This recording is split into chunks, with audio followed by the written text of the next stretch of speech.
isso que a gente tem que tomar muito cuidado quando se trata de capital estrangeiro, de capital de estrangeiros, ter uma contabilidade muito bem organizada, muito bem transparente, porque a Receita Federal olha de binóculos para essas empresas, né?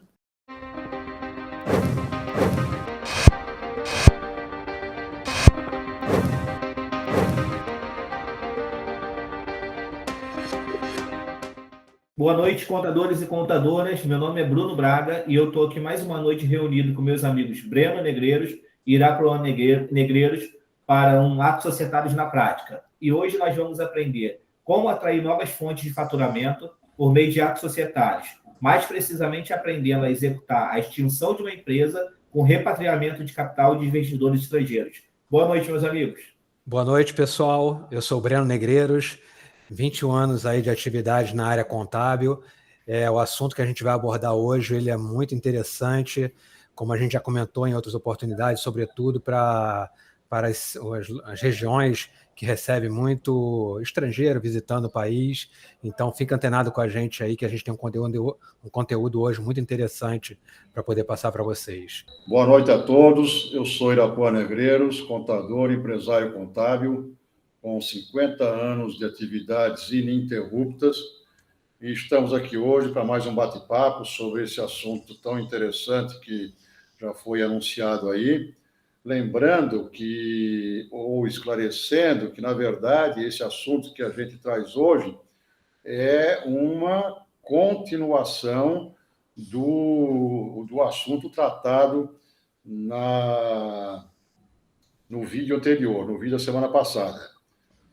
Na semana passada, a gente falou sobre um grupo de investidores estrangeiros que chegou ao Brasil para fazer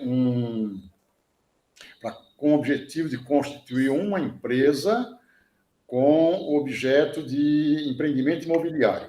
Eles queriam comprar um terreno, construir um condomínio residencial, um condomínio de casas, e assim fizeram, e nós explicamos todo o processo da constituição dessa empresa, como é que tem que proceder para trazer o capital do estrangeiro para o Brasil, fazer a integralização do capital corretamente, e hoje nós vamos fazer o desdobramento disso. Então, eles vieram, compraram o terreno, construíram o condomínio residencial, venderam todas as unidades e agora está na hora de bater em retirada, porque investidor estrangeiro é assim, ele chega no país, faz o investimento dele e depois, ele até pode ficar, mas muitas vezes ele vai embora, leva o capital, leva os lucros e vai embora.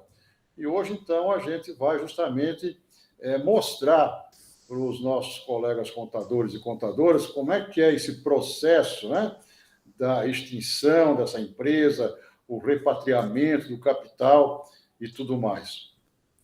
Quer falar um pouquinho, Breno? Eu gostaria de dar continuidade à sua fala para que o processo ele comece de uma forma correta, para que esse repatriamento possa acontecer também de uma forma correta, sem ser taxado, né, pelo aquele imposto de 15% que você já comentou também em outra oportunidade, né? Perfeito. Então, é o seguinte, meus amigos, o primeiro passo dessa história. Então, a empresa vendeu a todas as unidades imobiliárias, o dinheiro está na conta, e então a primeira coisa é a contabilidade, obviamente, apurar o lucro. Apurar o lucro, nós costumamos fazer a distribuição do lucro e o repatriamento do capital em duas operações diferentes, para deixar muito claro para a Receita Federal, para o Banco Central do Brasil, todo o processo muito claro, muito transparente, para que não haja dúvidas. Então, uma vez que temos o resultado apurado, o que vai se fazer? A primeira coisa, uma reunião de sócios. Essa reunião tem que ser instrumentada por uma ata, onde os sócios vão deliberar sobre a distribuição do lucro, quanto cabe a cada um. Então, essa ata vai à junta comercial para ser registrada e vai ser o documento principal que o nosso cliente vai precisar justamente para fechar o câmbio, para ele levar o banco dele e pedir para fechar o câmbio para transferir, então, o dinheiro, o numerário, os lucros que lá estão na conta da empresa, da conta da empresa para as suas contas, as suas respectivas contas nos respectivos países, nas respectivas contas no estrangeiro que eles citarem, que eles pedirem. Então, o primeiro passo, na verdade, é a apuração dos lucros, né? Para isso, temos que ter contabilidade, uma contabilidade muito bem feita, muito correta. Uma vez apurado o lucro, então, faz-se a ata da reunião de sócios, onde é deliberado sobre o valor da distribuição de lucro, e, com isso, então, ele vai ao banco e vai fechar o câmbio. Essa é a primeira etapa. Então, com isso aí, apenas então somente mandamos os lucros para fora. Fizemos a distribuição de lucros e essa distribuição de lucros foi paga aos sócios através de transferências internacionais, né? Através de contratos de câmbio. Certo, Breno? Até aí? Exatamente. Então, dentro de um processo que a gente está fazendo de extinção de empresa, é interessante a gente comentar que são 2 atos que precisam ser processados, né? Exatamente. A ata de distribuição e depois o distrato social. Exatamente. Uma vez concluída essa parte da distribuição de lucros, então, sim, será o distrato social, onde será no distrato social vai citar quanto cada sócio está recebendo, vai receber, se já foram distribuídos todos os lucros e todos os seus créditos, vai ser apenas, nesse distrato social, vai apenas haver o reembolso das cotas de capital. Quanto que o sócio A colocou lá? 500 mil reais. Então, ele vai ter o reembolso desse valor também, da mesma forma que o lucro acumulado, ele vai citar uma conta lá no exterior, onde ele quer que o dinheiro vá cair, e vai ao banco, vai fazer a operação do câmbio, e o dinheiro vai para a conta que ele citou. É importante a gente observar que a gente está tratando de um processo de baixa da empresa, então, ao final do processo, esse CNPJ vai ser extinto, então, é de fundamental importância a gente abordar que primeiro tem que ser feito o câmbio de recebimento desses haveres no exterior, para depois ser encerrada a conta, para depois a gente levar o processo para a junta comercial, para depois ser feita a baixa da empresa. Se você extingue o CNPJ, depois você não consegue fazer essas operações de baixa de fechamento da conta corrente e também a operação de câmbio. A gente já passou por esse processo, já erramos nesse processo, deu um trabalhão muito grande para poder resolver essa questão, deu um desgaste muito grande com o nosso cliente, então a gente deixa um pouco dessa sacada, né, essa experiência que a gente viveu aí, para que o colega, né, o contador, ele não passe por essa experiência também. Então, tem que observar a sequência dos procedimentos. A sequência. O distrato social, citando os valores que cada um vai receber, certo? Registrou na junta Não, calma aí. Vamos lá. Faz o distrato social, os sócios assinam. Antes de você levar para a junta comercial, você pega o documento, manda para o banco, ou para a mesa de câmbio, ou para a sua corretora que está intermediando essa operação. Tá? Eles vão fazer a remessa a título de recebimento de haver no exterior. Tá? Feito isso, concluída essa operação, a gente fecha a conta corrente, zera a conta corrente, fecha a conta corrente, para depois você levar o processo de fato para a junta comercial, que hoje em dia ele já sai de forma simultânea, né? Você dá entrada em uma esfera e já resolve as duas de uma tacada só. Tá bom? Então tem esse passo a passo aí, que é de fundamental importância. Essa realmente foi uma experiência muito negativa que a gente passou aqui, que deu um grande constrangimento com o nosso cliente aí, mas aprendendo aí na experiência aí, né? A gente até fez agora recentemente, essa semana, agora a gente está terminando um processo aí, e a gente deixou muito bem pontuado para poder fazer tudo certinho, e agora a gente está concluindo agora 100%. Já passamos pela experiência, né? Então, na verdade, a gente recomenda que sempre que tem um serviço desse mais complexo, seja de extrato social, seja uma alteração contratual, seja a constituição de uma empresa, fazer um cronograma, fazer a programação, né, de cada passo que tem que ser, cada procedimento que tem que ser realizado na sua respectiva ordem, para não haver nenhum erro no meio do caminho, né? Então, nesse equívoco nosso que a gente comentou aí, ainda não tinha a operação de enviar uma remessa para o exterior. Era só o fechamento da conta e a gente teve essa questão com o fechamento da conta. Mas, naturalmente, se você tem um CNPJ baixado, você não vai conseguir remeter esse dinheiro para fora, porque tem todo esse vínculo de fazer uma operação junto ao sistema do Banco Central, né? Que tem que estar devidamente operacionalizado dentro do sistema do Banco Central, nessa operação. E eu acrescento um detalhe importante nessa história, que eu me lembro muito bem, porque foi uma história bem desagradável, né? O erro ocorreu porque havia uma pressão muito grande do cliente, do advogado do cliente, não me lembro bem exatamente de quem, no sentido de concluir logo o processo. E aí a gente cedeu à pressão, né, da pressa, da urgência, e caiu no erro. Então, moral da história, não ceda à pressão de urgência, faça cada coisa no seu tempo, sem correria, porque a pressa é inimiga da perfeição. Então, seguindo esse passo a passo, né, é importante observar que essa operação também tem os seus devidos registros no sistema do Banco Central, né, para você fazer esse processo lá no RDE da empresa, tá? Então, você vê que tem toda uma gama de itens para poder ser processado aí, para poder concluir essa operação.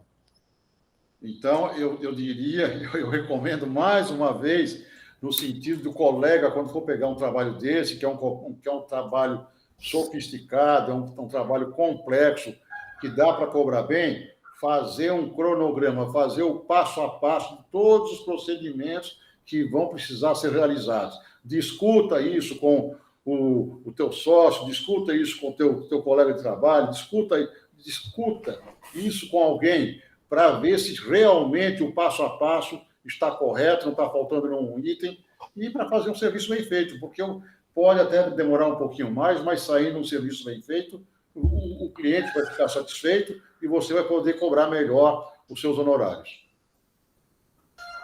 Isso aí. E em que momento esse serviço ele se dá por completo?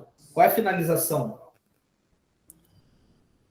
Na baixa do CNPJ, né? Que é o último processo. Quando você baixar, que sair a certidão de baixa do CNPJ, a gente tem o processo todo por concluído. Uma vez que baixou o CNPJ, acaba o teu compromisso com o cliente, é isso? Porque aí já está registrado o distrato na junta comercial, então a empresa já está extinta na junta comercial e já foi baixado o CNPJ, quer dizer, já foi baixada a inscrição da empresa na Receita Federal. Aí zerou. Exatamente. E uma vez que o contador ele tenha esse tipo de conhecimento, ele esteja apto para prestar esse tipo de conhecimento, como é que você indica, Irapuan, que ele consiga captar clientes que possam gerar essa demanda para ele? O que você indicaria? Bom, o que eu indico, o que eu recomendo é que o colega, que o contador, ele fique sempre muito atento a tudo que está acontecendo ao seu redor. O que está acontecendo na cidade que ele trabalha, o que está acontecendo, o negócio que estão pintando na cidade, que estão acontecendo na cidade, e nessa atenção, nesse foco que ele tem que ter no mercado, ele vai começar a perceber demandas que poderão vir a acontecer. Isso aconteceu comigo e acontece com qualquer um, né? Vai acontecer tal demanda, vai demanda para isso. Eu sei fazer o trabalho? Não sei. Vou aprender e vou colocar, né, na minha prateleira de produtos, certo? Para quando chegar a demanda, você não ser apanhado desprevenido e não ter que, como é que eu vou dizer, recusar o trabalho por não saber fazer, ou então fazer no escuro, né, com amplas possibilidades de erro. Então, veja, Bruno, a gente está inserido aqui em Porto Seguro, na Bahia, né, no litoral da Bahia. É uma cidade, né, que recebe muitos turistas estrangeiros. Então, a gente tem recebido, né, nos últimos anos aqui um investimento muito grande estrangeiro, sobretudo ali na região de Arraial da Ajuda e Trancoso. Então, isso daí há 15 anos atrás, né, pai? Acredito, 15 anos atrás, pelo menos quando começou essa leva de estrangeiros aqui, começando a visitar a cidade, começando esses investimentos, Irapuã chamou muita atenção para a gente começar a se cercar desses processos todos que envolveria estrangeiro, a questão de envolvendo o Banco Central, a parte aí toda de atos societários, e aí vem todo um estudo, né? Ele dando estopim para a gente poder dominar tudo isso daí. A gente realmente criou uma bagagem muito boa e, né, hoje somos referências aqui na região em função disso. Então, é uma dica principalmente para os colegas que estão estabelecidos aí, principalmente no Nordeste, aí, né, que sofre muito turismo aí dos estrangeiros, né? Então, uma grande oportunidade. Em todo o litoral brasileiro tem investidor estrangeiro, em todo o litoral brasileiro. Então, tem que ficar atento, né? Exatamente. Realmente não é só no Nordeste, né? Tanto no Rio de Janeiro, aqui na parte do Rio de Janeiro, por inteiro, né? O litoral brasileiro recebe esse assédio estrangeiro, né? Exatamente. E o contador que ele tem esse tipo de conhecimento, ele sai na frente dos demais. Com certeza. Agora, veja bem, isso aí, esse case que nós acabamos de analisar, envolve empreendimento, envolve investidores estrangeiros, mas poderiam ser muito bem ser investidores brasileiros mesmo, né? Aí a única diferença que tem é que o repatriamento, não haveria repatriamento de capital, haveria simplesmente o reembolso das cotas de capital da conta da empresa para uma conta no Brasil do sócio, né? A única diferença. Mas o restante do processo é praticamente igual. Eu tenho uma dúvida. Nesse reembolso do capital, ele precisa recolher algum imposto sobre esse valor?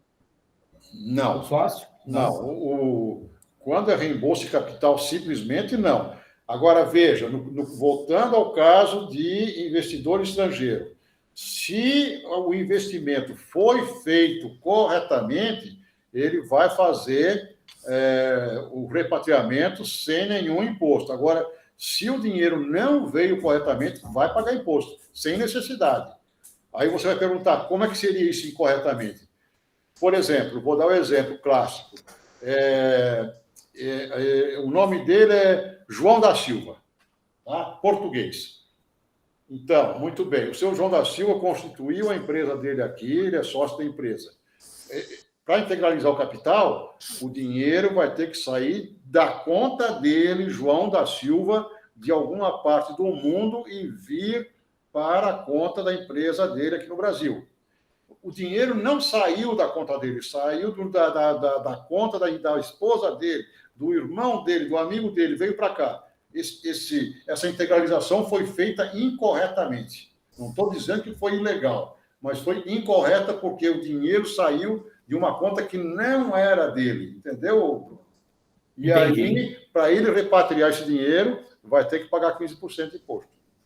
Eu entendi e fiquei com mais uma dúvida. Dependendo do capital, quando ele traz esse dinheiro para o Brasil, que seja de uma forma que não é a forma que deveria ser feita. Não pode haver ali algum problema com o COAF, com algum órgão aí de rastreio desse valor? Como é que funcionaria isso? Não entendi exatamente a pergunta.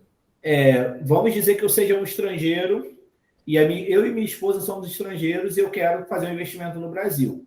Eu vou abrir uma empresa aqui em meu nome, só que o dinheiro está em nome da minha esposa em Portugal. Sim. E ela vai transferir esse dinheiro para mim aqui no Brasil. Só que eu não fiz como deveria ter sido feito. O COAF ou algum órgão público pode rastrear essa transferência de valores para o Brasil e dar algum problema? Já no início da empresa? Pode, é uma possibilidade que existe, principalmente se o negócio dele não foi bem conduzido aqui no Brasil, se a empresa não pagou corretamente os impostos, pode cair numa malha aí e ser e ser fiscalizado, ser rastreado. Isso não é uma possibilidade grande, entendeu? Por isso que a gente tem que tomar muito cuidado quando se trata de capital estrangeiro, de capital de estrangeiros, ter uma contabilidade muito bem organizada, muito bem transparente, porque a Receita Federal olha de binóculos para essas empresas, né? Principalmente quando se fala em dinheiro que vem de fora, né? Exatamente. Uma coisa incorreta que acontece nessa operação lá de integralização, que é muito recorrente, é quando a pessoa traz o dinheiro do exterior para o Brasil, só que não traz devidamente legalizado pelo Banco Central, no sentido de estar vinculado com a empresa. Então ele faz uma operação, por exemplo, de pessoa física para pessoa física, certo? E aí ele tem o dinheiro na pessoa física aqui. Então esse dinheiro ele pode até integralizar o capital da empresa, só que não vai entrar como capital estrangeiro. Então, na hora dele devolver esse dinheiro para fora, de fazer o repatriamento, aí ele vai ser taxado nesses 15%. Então, o dinheiro até veio de uma forma legal, tá? Fazendo um câmbio, tá? Certo? Só que não veio vinculado ao sistema do Banco Central, que tem já o cadastro da empresa dele lá, e vinculado ao RDE, que é o nome da operaçãozinha lá, que é gerado lá no sistema do Banco Central. Então, por exemplo, se ele manda o dinheiro da pessoa física para a pessoa física e aqui ele faz a integralização, se até né, de uma forma legal, o dinheiro entrou aqui. Porém, na hora de repatriar... Não é considerado investimento estrangeiro. Exatamente. Bruno, o Banco Central ele controla todo o dinheiro que vem do exterior para as empresas. Então, o sujeito mandou, hipoteticamente, R$1 milhão, veio direitinho, tá? Aí, daqui a 1 ano, 2 anos, ele vem e quer repatriar R$1,5 milhão, hipoteticamente, como reembolso de capital. O Banco Central vai dizer, como? Aqui está registrado que você mandou 1 milhão, que 1 milhão e os outros 500 mil. Entendeu? Então, não é considerado investimento estrangeiro e vai pagar o imposto sobre esse valor que não foi corretamente integralizado. E aí eu fico com a seguinte dúvida. Se eu sou um estrangeiro, eu investi 1 milhão de capital aqui no Brasil e depois eu vou mandar 1,5 milhão para fora. É lógico que o Banco Central não vai autorizar, porque 500 mil ali seria lucro, né? E esses 500 mil teria que fazer a distribuição de lucro para o sócio. Exato. Isso. E quando eu mando esse lucro para fora, aí eu também pago os 15%? Não. Mas pago na distribuição. Não. Veja bem, atualmente estamos em outubro de 2021, distribuição de lucros é uma operação isenta de imposto. A empresa faz a distribuição de lucro para o seu sócio, nem a empresa, nem o sócio pagam imposto sobre essa operação. A empresa já pagou imposto pelo lucro que obteve, então ela não vai pagar outra vez para distribuir. Isso é legislação hoje, atual. Está em discussão no Congresso Nacional a tributação de lucros distribuídos. A pessoa física vai pagar, está em discussão, né? 15%. É a pretensão do governo em cobrar esses 15%, mas atualmente não paga nada. Mas para você enviar lucros para o exterior, para você tirar o dinheiro de lucros do Brasil para mandar para sua conta no exterior, a empresa é obrigada a comprovar através de balanço, através da ata, a autorização para distribuir esses lucros, para poder fazer a operação de remessa de lucros. Comprovar que o lucro existe através de balanço.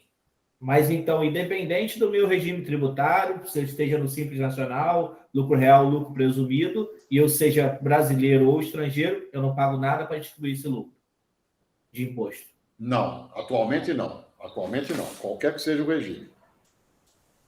Isso torna até bastante atrativo, né, para o estrangeiro trazer. Bastante atrativo. O Brasil teve muitos investimentos estrangeiros nos últimos 20 anos, justamente em função dessa isenção, né, na distribuição de lucros e de dividendos. E se vier a ser taxado, a expectativa é que vai fechar uma boa porta de entrada de investimentos estrangeiros. E existe, no momento, uma lei tramitando para tentarem taxar essa divisão. Exatamente. Já passou pela Câmara dos Deputados e está no Senado Federal. A expectativa, eu ao menos, a minha expectativa é que isso não venha a ser aprovado, ao menos nesse ano. Há uma discussão muito grande, há uma pressão muito grande para que isso não venha a ser aprovado, porque vai trazer bastante consequências para a economia do país. A importância, né? A importância de a gente fazer um trabalho bem feito, principalmente quando se tratar de investidor estrangeiro, fazer com calma, faça o seu cronograma, o passo a passo, primeiro passo, segundo passo, terceiro, porque fazendo isso, você vai praticamente eliminar a margem de erro. E uma vez que você faça o bom serviço, o seu cliente vai ficar satisfeito, vai ficar feliz, vai pagar os seus honorários sem reclamar e vai indicar o seu nome para os outros colegas dele, para outros investidores. Isso é o mais importante. Esse é o grande dividendo do contador. É isso aí. De fato, a gente vive isso daí na prática mesmo, né? A gente... Mais uma vez, estivemos aí discutindo um tema de relevância, né, para todos os contadores, na presença de Irapuan e Breno, e eu agradeço a todos que assistiram até aqui, e como a gente sempre fala, havendo alguma dúvida aí, podem ficar à vontade para enviar uma mensagem no direct, que os especialistas estão sempre prontos para responder. Obrigado a todos e boa noite. É isso, pessoal. Uma boa noite. Continue acompanhando a gente aí nas redes sociais. Se tiverem dúvida, fique à vontade. Pode deixar nos comentários que a gente vai fazer os devidos respostas para vocês. Uma boa noite a todos. Obrigado pela audiência e até a próxima.